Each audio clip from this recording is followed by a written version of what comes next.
Friends, welcome to all of you in the defence classes.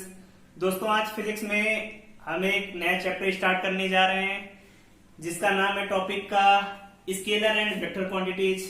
दोस्तों, ये chapter से exam में 1 नंबर के क्वेश्चन आते हैं एयरफोर्स नेवी एनडीए में। और दोस्तों, इसे हम एक तरीके फिजिक्स का बेसिक टॉपिक कह सकते हैं, क्योंकि दोस्तों ये टॉपिक बहुत इंपॉर्टेंट है। आप मैथमेटिक्स जब पढ़ेंगे वहां पर भी स्केलर एंड वेक्टर क्वांटिटीज का एक चैप्टर है जिसे आप वेक्टर एंड 3D में मैथ्स में पढ़ेंगे। तो पहले आज हम इसके बेसिक पॉइंट के बारे में जानते हैं कि स्केलर क्वांटिटीज क्या होती हैं, वेक्टर क्वांटिटीज क्या होती हैं और इनसे रिलेटेड क्या क्या बेसिक पॉइंट हैं, इनके बारे में स्टडी करते हैं। तो दोस्तों, पहले पॉइंट दिया है स्केलर क्वांटिटी। स्केलर क्वांटिटी जिसे हम हिंदी में कहते हैं अदिश राशियां।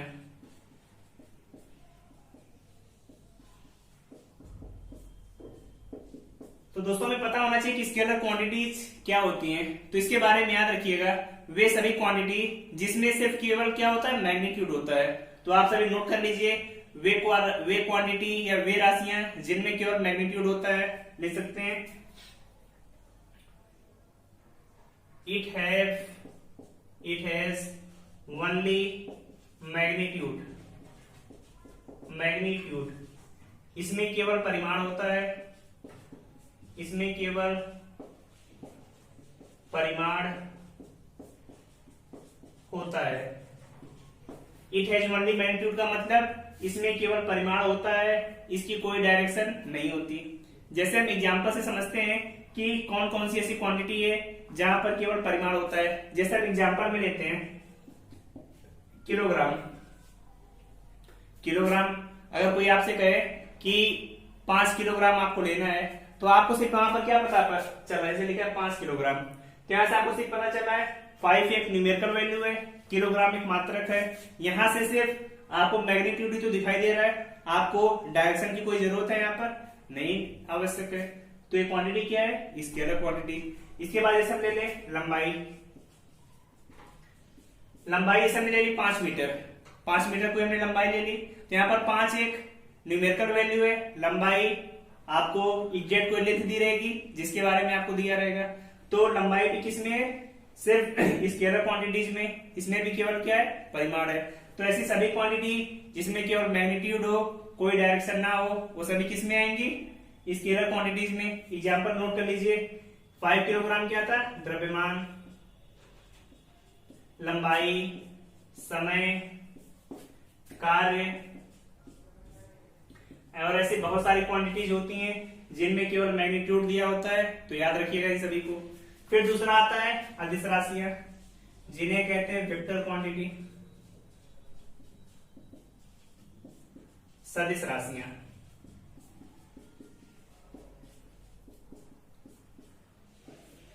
वेक्टर क्वांटिटी सदिश राशियां। दोस्तों, अभी पहले आपको इसका बेसिक बता रहे हैं, फिर इस पर जब आपको क्वेश्चन कराएंगे तब आपको डिटेल में समझ में आएगा कि रियल में वेक्टर क्वांटिटीज कैसी होती हैं। फिर इनमें जब आपको क्वेश्चन कराएंगे और उसका डायग्राम बना के समझाएंगे, तब आप जाके आपको एग्जैक्ट समझ में आएगा। अभी आप सिर्फ इसकी डिफिनीशन याद कर लीजिए कि डिफिनीशन क्या होती है और समझ लीजिए। तो दोस्तों, वेक्टर क्वांटिटीज इसका मतलब क्या होता है, वे राशियां जिसमें परिमाण भी हो, दिशा भी हो और एक कंडीशन होती है कि वो वेक्टर एडिशन को फॉलो करे।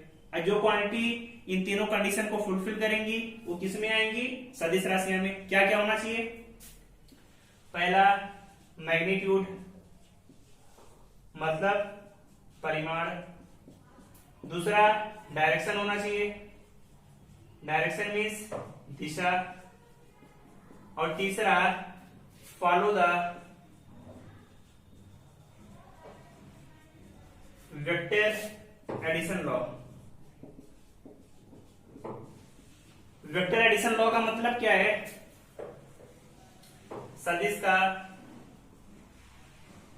सदिशों का जोड़ का नियम। सदिशों के जोड़ के नियम को भी फॉलो करें तब वो किस में आएंगी, वेक्टर क्वांटिटीज में। एग्जाम्पल में आप रखते हैं, जैसे एग्जाम्पल में आ गया आपका वेलोसिटी, जिसे हिंदी में कहते हैं वेग। आगे आपका एक्सेलरेशन, जिसे कहते हैं त्वरण, पढ़ेंगे फोर्स, बल, मोमेंटम, संवेग, इंपल्स, आवेग, ऐसी बहुत सारी क्वांटिटीज होती हैं। इससे आगे पढ़ेंगे टॉर्क होगा। ये सभी ऐसी क्वांटिटी हैं जिसमें परिमाण भी होता है, दिशा भी होता है, और ये सदिशों की जोड़ के नियम को भी फॉलो करती हैं। आगे सदिशों का जोड़ का नियम क्या होता है आने वाली वीडियोज में आपको बताएंगे डायग्राम बना के कि सदिशों के जोड़ का नियम क्या होता है। अभी आप कुछ एग्जाम्पल इसके याद कर लीजिए, जैसे वेलोसिटी, वेग, त्वरण, फोर्स, मोमेंटम, इंपल्स हो गया। ऐसे निकालेंगे कोणीय वेग, कोणीय त्वरण, सब के सब किस में आएंगे? वेक्टर क्वांटिटीज में, सदिश राशियों में। तो दोस्तों याद रहेगा सभी को। फिर एक तीसरी क्वांटिटी आती है जिसे कहते हैं tensor quantities. Tensor quantity Hindi में कहते हैं प्रदिश राशियां।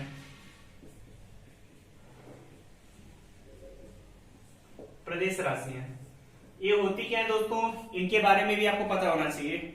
जो टेंसर क्वांटिटीज होती हैं, एक जो वेक्टर क्वांटिटी है, इन्हीं का एक पार्ट होती हैं। बस इनकी प्रॉपर्टी थोड़ी सी अलग होती है। इनमें भी यही सब चीजें होंगी। इसमें भी क्या होता है? मैग्नीट्यूड, डायरेक्शन भी होती है, परिमाण भी होगा, दिशा भी होगा, but not follow the vector addition law. क्या होता है? मैग्नीट्यूड, मैग्नीट्यूड भी है, डायरेक्शन, डायरेक्शन भी है। ये क्या करते थे? Follow the vector addition law. यहां पर क्या रहेगा? But not follow the vector addition law, मतलब सदिशों के जोड़ के नियम का पालन नहीं करती हैं। तो इन्हें हम क्या कहते हैं? प्रदिश राशियां, टेंसर क्वांटिटीज। एग्जाम्पल में जैसे समझे, याद रखिएगा, विद्युत धारा, विद्युत धारा कहते हैं इलेक्ट्रिक करंट। ये किस में आएगा? हमेशा टेंसर क्वांटिटीज में आएगा। फिर सेकेंड अगर एग्जांपल ले आप, तो सेकेंड एग्जांपल में इसका आता है स्ट्रेस, जिसे हम कहते हैं प्रतिबल। तो दोस्तों याद रहेगा स्ट्रेस क्या होता है। फिर इसके आगे हम डिस्कस करते हैं। इसमें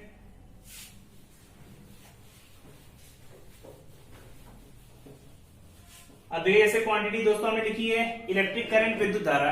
इसका मतलब क्या होता है, इसका यूज हम कैसे करते हैं, इसके बारे में देखते हैं। आप सभी ने पढ़ा होगा विद्युत धारा, मैग्नीट्यूड इसमें है, जैसे लिखा होता है 5 एम्पियर। इसका मतलब क्या? 5 एम्पियर, इसका मैग्नीट्यूड ही तो दिखा रहा है। और आप सभी को पता है विद्युत धारा की दिशा भी होती है, जिधर इलेक्ट्रॉन्स फ्लो करते हैं उसकी अपोजिट डायरेक्शन में हमेशा इसकी डायरेक्शन होती है। पता है दोस्तों, जिधर इलेक्ट्रॉन अगर इधर फ्लो कर रहे हैं तो करंट आई इधर जाती है। यही तो आप सभी ने इलेक्ट्रिक करंट में पढ़ा हुआ है। तो मैग्नीट्यूड है, डायरेक्शन है, लेकिन ये कभी भी वेक्टर एडिशन लॉ को फॉलो नहीं करते हैं। जैसे आगे एक एग्जांपल देते हैं, कोई जंक्शन है, इधर 3 एम्पियर आ रहा है, इधर 4 एम्पियर जा रहा है, और इसका जो रिजल्टेंट आया है कितना है? 5 एम्पियर ऐसे दिया हुआ है। तो फिर आप क्या करेंगे? यहाँ पे कैसे निकालेंगे? अब देखिए यहाँ पे 3 एम्पियर, 4 एम्पियर, और जो यहां से निकलेगा टोटल कितना आएगा? 7 एम्पियर, क्योंकि 3 और 4, 3 + 4 कितना आ जाएगा? 7 एम्पियर। ये तो सिंपल लॉ हो गया, ये कोई वेक्टर एडिशन लॉ नहीं होता। अभी आप पढ़ेंगे वेक्टर एडिशन, तो यहाँ पर कितना आता है? 3, 4 का रिजल्टेंट 5 आना चाहिए था, लेकिन यहाँ पर कितना आ रहा है? 7 आ रहा है। तो ये क्वांटिटी किस में आ गई? प्रदिश राशियों में। कौन कौन सी क्वांटिटी आपने लिखी? विद्युत धारा, स्ट्रेस, और एक क्वांटिटी और होती है, लिख लीजिएगा उसे, जड़त्व आघूर्ण, जिसे आप इंग्लिश में कहते हैं moment of inertia. Moment of inertia दोस्तों याद रखिएगा इसे। अगर इतनी क्वांटिटीज आपको पता है तो आपका पहला पॉइंट क्लियर हो गया। इसके बेसिस के बारे में आपको पता चल गया। स्ट्रेस क्या होती है, अदिश राशियां क्या होती हैं, सदिश राशियां क्या होती हैं, प्रतिबल और प्रदिश राशियां क्या होती हैं। चलिए इसके आगे क्वेश्चन देखते हैं। इसमें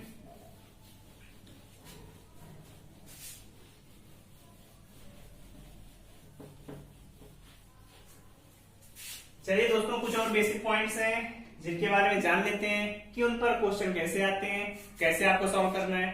तो एक पॉइंट आता है दोस्तों, कुछ डेफिनेशन है कि यूनिट वेक्टर क्या होगा, एकांक वेक्टर, इक्वल वेक्टर क्या होते हैं, अपोजिट वेक्टर क्या होते हैं, इनके बारे में देखते हैं। तो पहले नोट कर लिए सम इंपॉर्टेंट डेफिनेशन, कुछ महत्वपूर्ण परिभाषाएं हैं। जैसे पहला क्या है, एकांक सदिश, इंग्लिश में कहते हैं यूनिट वेक्टर।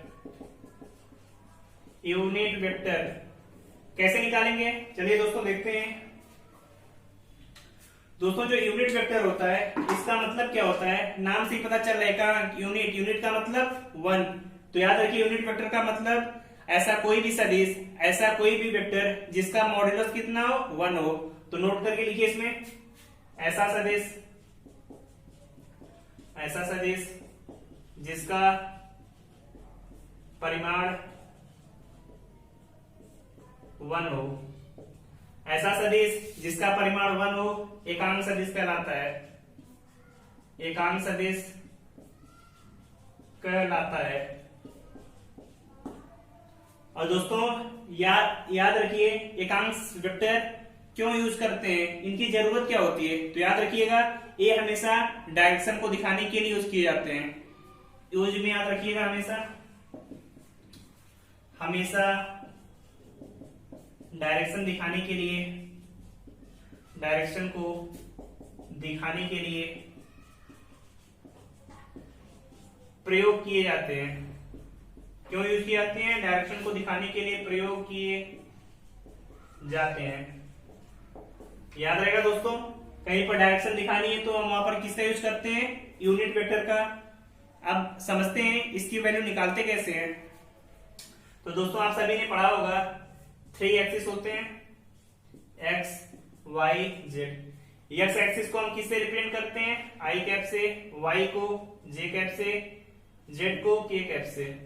अगर कहीं पर आपको लिखा हुआ है 25 आई कैप, इसका मतलब क्या है, 25 आई कैप का मतलब एक्स डायरेक्शन में जा रहा है। अब आपको 25 फोर्स हो सकता है, कुछ भी हो सकता है, जहां पर आपको एक्स डायरेक्शन में जा रहा है आपको पता है। कहीं पर लिखा है -25 आई कैप, इसका मतलब क्या है, इसके निगेटिव डायरेक्शन में जा रहा है। ये माइनस आई कैप, जे कैप ऊपर है, नीचे माइनस जे कैप, इधर के कैप है, इधर माइनस के कैप। तो समझ में आया इसका बेसिक क्या होते हैं और वैल्यू निकालते कैसे हैं, इसके बारे में पता होना चाहिए। जैसे कहीं पर आपसे पूछा जाए यूनिट वेक्टर की वैल्यू निकाली एन कैप, तो इसे निकालते हैं vector A by mod of vector ए।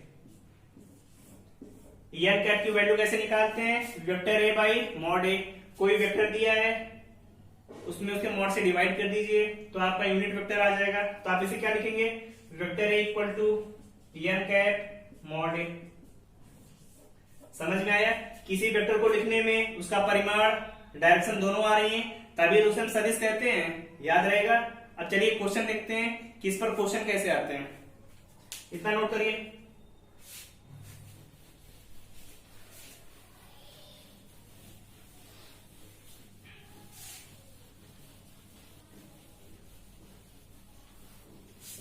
चलिए दोस्तों देखते हैं क्वेश्चन इस पर कैसे आएगा, क्वेश्चन हम कैसे सॉल्व करेंगे इसके बारे में देखते हैं। तो एग्जांपल आपको दिया है, वेक्टर ए दिया है 3 I cap minus 2 J cap plus K cap. आपसे पूछा जा रहा है यूनिट वेक्टर की वैल्यू निकालिए। यूनिट वेक्टर कितना आएगा, तो कैसे सॉल्व करेंगे, अभी आपको बताया N cap equal to vector A by mod A होता है। वेक्टर ए कितना दिया है, 3 I cap minus 2 J cap plus K cap.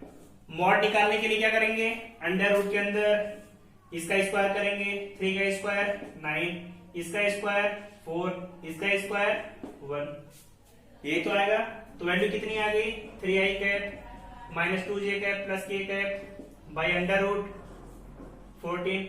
ये आ गया आपका यूनिट वेक्टर। इसी तरीके से जैसे आपको लिखा हुआ है 2 I cap minus J cap vector B equal to दिया हुआ है 2i cap minus J cap. पूछा जा रहा है आपसे यूनिट वेक्टर एम कैप की वैल्यू निकालिए, क्या करेंगे vector B by mod of vector B. Vector B की value 2i cap minus J cap. Mod of vector B कितना आएगा, अंडर रूट के अंदर 2 का स्क्वायर प्लस 1 का स्क्वायर, वैल्यू आ गई 2i cap minus J cap by under root 5। तो इस तरीके से आप इसकी वैल्यू निकाल सकते हैं। और याद रखिएगा जो यूनिट वेक्टर होता है उसका मॉडुलस हमेशा कितना होता है 1। आप इसे ऐसे भी लिखते हैं आई कैप जे कैप के कैप, इसकी वैल्यू हमेशा मॉड कितना आएगा 1 आएगा। समझ में आया।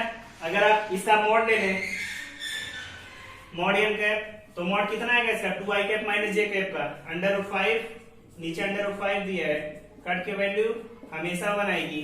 यही यहाँ पर लिखा हुआ है कि इसका मॉडुलस हमेशा कितना आएगा 1 के बराबर आएगा। तो याद रहेगा यूनिट वेक्टर क्या होता है, कैसे निकालते हैं, इसका यूज क्या होता है अभी बताया। यूज क्यों करते हैं, डायरेक्शन को दिखाने के लिए। मॉडुलस हमेशा 1 होता है। ये सब इंपॉर्टेंस थी यूनिट वेक्टर की जो कि बहुत इंपॉर्टेंट है। फिर आगे पढ़ते हैं दूसरा पॉइंट। इसमें दूसरा पॉइंट है जो दोस्तों उसका नाम है दूसरे पॉइंट का equal vector.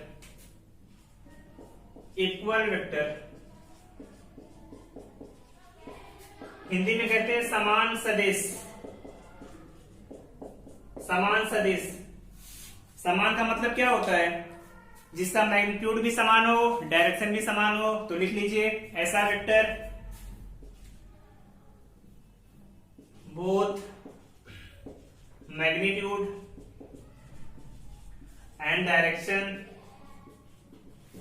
are same of both vectors। दोनों सदिशों का परिमाण और दिशा क्या हो समान हो। हिंदी में लिख लीजिए दोनों सदिशों के परिमाण दिशा समान होते हैं। याद रहेगा कभी इक्वल वेक्टर पूछे तो कोई भी ऐसे वेक्टर जिनके मैग्नीट्यूड और डायरेक्शन दोनों बराबर हो तो किस में आएगा इक्वल वेक्टर में। जैसे हमने एक वेक्टर ड्रॉ किया वेक्टर पी वेक्टर क्यू, देख रहे हैं दोनों के डायरेक्शन भी समान है मैग्नीट्यूड भी बराबर है, तो इन्हें हम क्या कहेंगे इक्वल वेक्टर।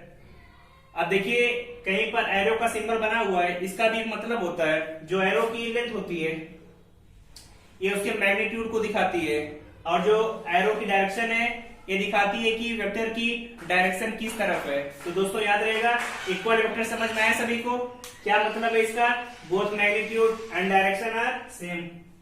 चलिए नेक्स्ट पॉइंट आपका आता है अपोजिट वेक्टर। अपोजिट वेक्टर या इसे हम लिखते हैं anti parallel vector. Anti parallel vector Hindi में कहते हैं विपरीत सदिश। विपरीत सदिश देखिए इसकी जरूरत कहां पे पड़ती है, तो इसका मतलब दिख रहा है इक्वल वेक्टर का उल्टा अपोजिट वेक्टर। इसमें क्या इसका मतलब है कि दोनों सदिशों परिमाण और दिशा समान नहीं होंगी, अगर परिमाण बराबर है तो दिशा अपोजिट होगी। तो लिख लीजिए इसमें दोनों में से एक अपोजिट होता है। अपोजिट होगा जैसे लिखे इसमें याद रखिएगा अपोजिट होता है इसका मतलब मैग्नीट्यूड समान, डायरेक्शन अपोजिट। याद रहेगा मैग्नीट्यूड समान डायरेक्शन अपोजिट। जैसे वेक्टर पी इधर ऊपर है तो क्यू नीचे, मैग्नीट्यूड बराबर लेकिन डायरेक्शन क्या है अपोजिट है। तो याद रहेगा हमेशा कि अपोजिट वेक्टर क्या होते हैं जिनमें मैग्नीट्यूड तो बराबर होता है लेकिन डायरेक्शन क्या होती है अपोजिट होती है। चलिए दोस्तों नेक्स्ट पॉइंट पर आते हैं। नेक्स्ट पॉइंट एक पूछा जाता है कि जीरो वेक्टर क्या होता है। जो नेक्स्ट पॉइंट है पूछा जाता है कि जीरो वेक्टर या जीरो सदिश क्या होता है, तो याद करिए जीरो वेक्टर लिखते हैं हिंदी में शून्य सदिश। शून्य सदिश तो नाम से ही पता चला है शून्य सदिश। शून्य सदिश का मतलब ऐसा कोई भी सदिश जिसका परिमाण कितना हो, शून्य हो। तो लिख लीजिए ऐसा सदिश मैग्नीट्यूड जिसका कितना हो, मैग्नीट्यूड जीरो हो। अब मैग्नीट्यूड जीरो हो गया तो डायरेक्शन क्या होगी, तो डायरेक्शन लिख लीजिए, डायरेक्शन अनिश्चित। इसकी डायरेक्शन आप बता ही नहीं सकते कि किस डायरेक्शन में जाएगा। डायरेक्शन क्या होती है, अनिश्चित होती है। जैसे एक एग्जांपल लिया, कोई ये ब्लॉक रखा हुआ है, कोई ब्लॉक है, इस पर इधर से हमने 5 न्यूटन का बल लगाया, इधर से भी 5 न्यूटन का बल लगाया। तो देख रहे हैं जब वेक्टर को जोड़ने का जो नियम जब आप आगे पढ़ेंगे कि डायरेक्शन अगर अपोजिट होती है तो दोनों कैंसिल हो जाते हैं। इधर 5 न्यूटन इधर 5 न्यूटन दोनों कट जाएंगे तो मैग्नीट्यूड कितना आ जाएगा, मैग्नीट्यूड कितना आ गया, जीरो। अब दोस्तों याद रखिए मैग्नीट्यूड तो जीरो आ गया। अब मैग्नीट्यूड जीरो आ गया, अब डायरेक्शन के बारे में पता करना होगा। अब ब्लॉक कैसे रोटेट करेगा, कैसे मुड़ेगा, कुछ इसके बारे में आइडिया है, नहीं आइडिया। तो ऐसी कंडीशन में जहां पर मैग्नीट्यूड जीरो हो जाए वहां पर डायरेक्शन क्या होती है, निश्चित होती है। तो उसे हम क्या कहते हैं, जीरो वेक्टर या शून्य सदिश कहते हैं। तो दोस्तों आज जो बेसिक पार्ट था आपका स्केलर एंड वेक्टर क्वांटिटीज का, ये खत्म हो गया। अब हम नेक्स्ट लेक्चर में पढ़ना स्टार्ट करेंगे कि वेक्टर को जोड़ते कैसे हैं। जोड़ने के 2 नियम होते हैं, एक होता है ट्रायंगल लॉ और एक होता है पैरेललोग्राम लॉ। इन दोनों लॉ के बारे में डिस्कस करेंगे, प्लस उसका रिजल्टेंट कैसे निकालते हैं, उस पर बेस्ड क्वेश्चन एग्जाम में कैसे पूछे जाते हैं, इन सभी के बारे में हम नेक्स्ट लेक्चर में डिस्कस करेंगे। तो दोस्तों आप सभी चैनल को ज्यादा से ज्यादा लाइक करिए, शेयर करिए, सब्सक्राइब करिए, और कोई डाउट है तो आप कमेंट बॉक्स में उसका आंसर पूछ सकते हैं। आपको जल्द से जल्द उस पर वीडियो हम प्रोवाइड करेंगे। तो दोस्तों bye bye, all the best.